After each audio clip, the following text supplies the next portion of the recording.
तो श्री प्राणनाथ प्राणनाथ प्यारे प्यारे की जय। बोलिए श्री सतगुरु महाराज की जय। प्यारे सुंदर साथ जी, अभी हम भजनों के माध्यम से, कीर्तन के माध्यम से श्री राज जी के आनंद को ले रहे थे, अपने अपने घरों में बैठे हुए ही। सबसे बड़ी मेहर तो धनी की हम पर इस भयंकर आपदा के समय ये हुई है कि इतना मौका अवसर सबको मिल रहा है कि हम घर में बैठकर ही सब आपस में भी मिल रहे हैं और धाम धनी के गुणों का गुणानुवाद कर रहे हैं, आनंद ले रहे हैं। तो प्यारे सुंदर साथ जी, आज मैं आपके सामने किरंतन वाणी का एक प्रकरण है। मेरे मीठे बोले साथ जी, हुआ तुम्हारा काम, प्रेमे में मगन होइयो, खुलिया दरवाजा धाम। इस चौपाई का थोड़ा सा मैं विस्तार करना चाहूंगी। तो सबसे पहले ये चौपाई का जो शाब्दिक अर्थ है कि मेरे मीठे बोले साथ जी, हुआ तुम्हारा काम। श्री महामती जी के हृदय में बैठकर धाम धनी क्या फरमा रहे हैं, अपनी अंगनाओं को कह रहे हैं कि हे मेरी ब्रह्मात्माओं, मेरे मीठे बोलों से, कौन से मीठे बोल, ये जो तारतम वाणी का अवतरण हुआ है, ये संसार की मधुरतम वाणी है। इन वाणी के शब्दों से, बोलों से तुम्हारे सारे मनोरथ पूरे हो गए हैं। क्योंकि तो इसलिए अब तुम्हें क्या करना है, प्रेम में मगन होना है। अगर आप प्रेम में मगन हो जाओगे तो आपके लिए परम धाम बिल्कुल आपके हृदय में ही समा जाएगा। ये ऐसा ब्रह्मात्माओं से धामधनी फरमा रहे हैं कि तुम अगर इन वाणी को समझ लोगे, मंथन कर लोगे, विचार कर लोगे, तो तुम्हारे लिए यहीं पर बैठे हुए तुम्हारे सारे मनोरथ पूरे हो जाएंगे। तो आइए अब अलग अलग एक एक चरण का थोड़ा सा विस्तार करते हैं। मेरे मीठे बोले साथ जी, पहला चरण है यही कि मेरे मीठे बोले साथ जी। धामधनी अपनी अंगनाओं को कह रहे हैं कि मेरे मीठे वचन। तो इस संसार में हम यदि सब वचनों का विचार करें तो संस्कृत में एक कहावत है, मधुरम च हितकारी वचनम दुर्लभम। अर्थात ऐसे वचन, ऐसे वाक्य, ऐसे शब्द जो मधुर भी हो, मीठे भी हो और लाभकारी भी हो, ऐसे बहुत ही दुर्लभ हैं, ऐसा कह दिया उन्होंने।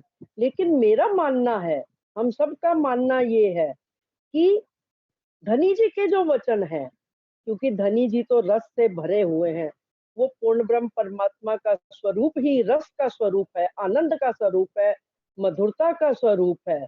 क्योंकि जो मधुरता का स्वरूप है तो उसमें मिठास क्यों नहीं होगी। वो तो स्वयं एक मधुरता का प्रतीक है, पूर्ण स्वरूप ही मधुरता का है। एक ऐसी मधुरता जैसी मधुरता एक मिश्री की डली में होती है, हम उसे ऊपर से लें या नीचे से या दाएं या बाएं, जहां से भी स्वाद लेंगे हमें मिठास ही मिलेगी।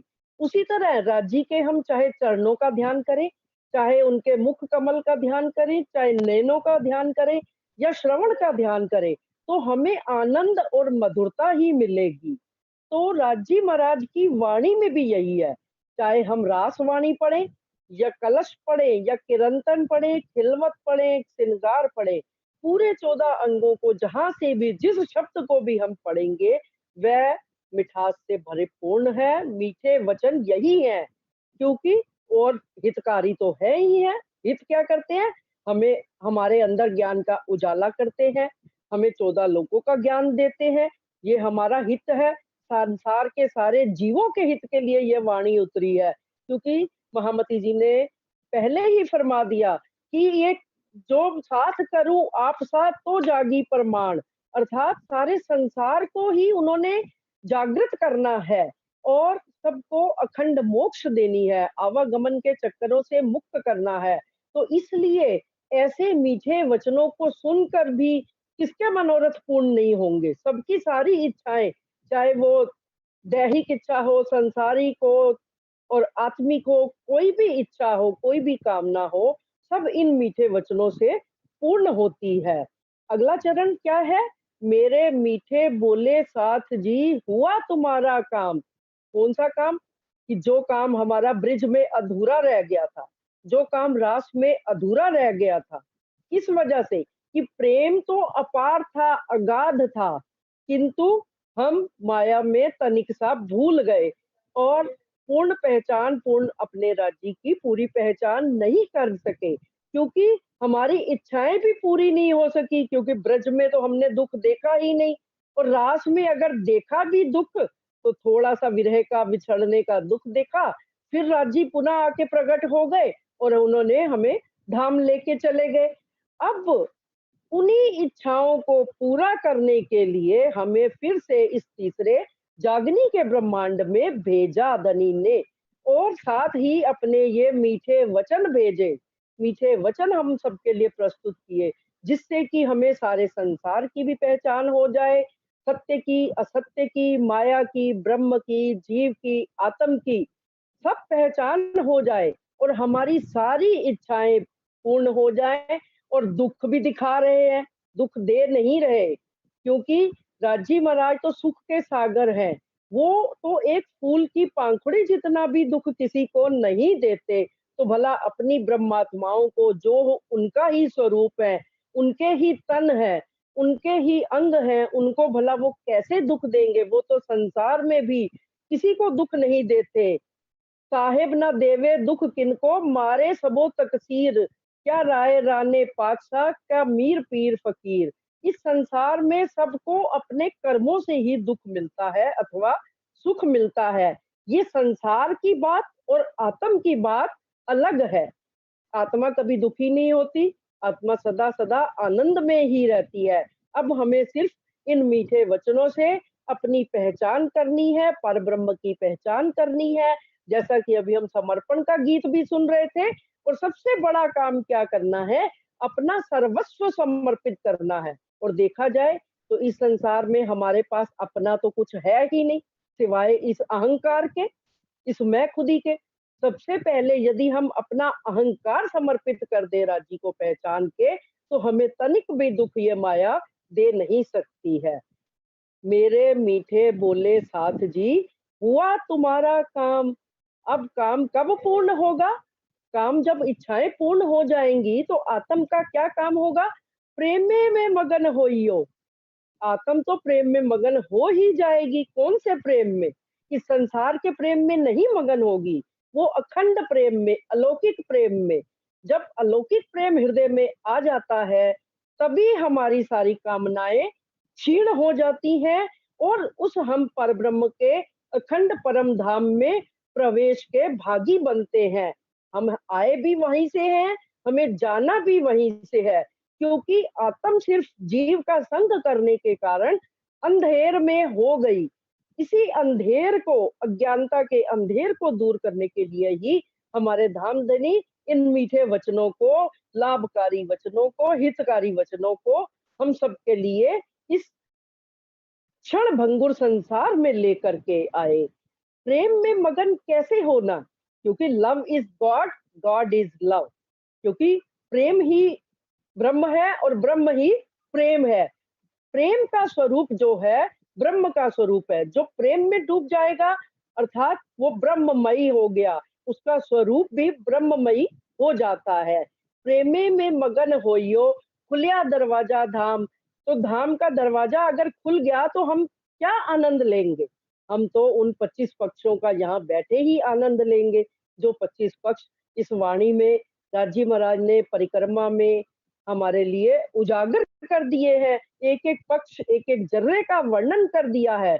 वो धाम का दरवाजा हमारे लिए धनी के दिल से होकर ही जाता है। तो हम उन 25 पक्षों में धाम, तालाब, कुंज बन सोहे, माणिक नहरे बन की जोहे, पश्चिम चौगान बड़ो बन कहिए, पुखराजी जमुना जी लइए, ये आठों सागर आठ जमी के, ये 25 पक्ष है धाम धनी के।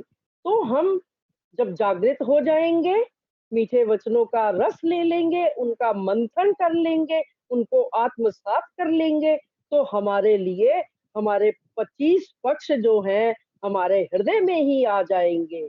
देखा जाए विस्तार में तो जैसे ये संसार भी विस्तार है, ब्रह्मांड भी जैसे 5 तत्व 3 गुण का बना है, उसी तरह ये सूक्ष्म संसार हमारा शरीर भी है। तो इस सूक्ष्म संसार के भी सूक्ष्मतम हिस्से जो हमारी आत्म का हृदय है, उसमें वो 25 पक्ष समा जाएंगे। तो सुंदर साथ जी, इसी प्रकरण में आगे एक चौपाई आती है, मंगल गाइए दुल्हे के। दुल्हे के मंगल कब गाती है अंगना? जब दुल्हा दुल्हन का मिलन होता है। तो इस मिलन वाली चौपाई में भी आत्मिक मिलन की ही बात कही गई है। और अंतिम चौपाई की तरफ पढ़ते हैं, श्री महामती कहे मलपतियां, आवो निज वतन, विलास करो विद विद के, जागो अपने तन। श्री महामती जी कह रही हैं कि मेरे मीठे वचनों को सुनकर तुम अपनी सारी इच्छाओं को पूर्ण करते हुए, कौन सी इच्छा? ब्रिज, रास, धाम और जागनी, सबका ज्ञान प्राप्त करके, जागृत हो करके मेरे हृदय में समा जाओ। हे मलपतियां, मलपतियां किनको कहा गया? ब्रह्म सृष्टियों को ही मलपतियां कहा गया है। मोहम्मद कहे मलपतियां, तुम जागो अपने तन, विलास करो विद विद के, जागो अपने तन। तो श्री महामती जी का ये आदेश है, आज के वाणी मंथन का भी यही आदेश मिला कि हम जागे, अपने धाम धनी की पहचान करें, अपना सर्वस्व उनके चरणों में समर्पित करें, अपने क्रोध, लोभ, मोह, अहंकार सब कुछ उनके चरणों में, सब अपने गुण अंग इंद्रियों को धनी की तरफ लगाएं और 25 पक्षों का आनंद यही बैठे हुए इसी संसार में लेते रहें और धाम धनी के चरणों में और उनके आनंद में मगन हो जाए। इन्हीं शब्दों के साथ मैं अपने शब्दों को विराम देती हूँ और सब सुंदर सा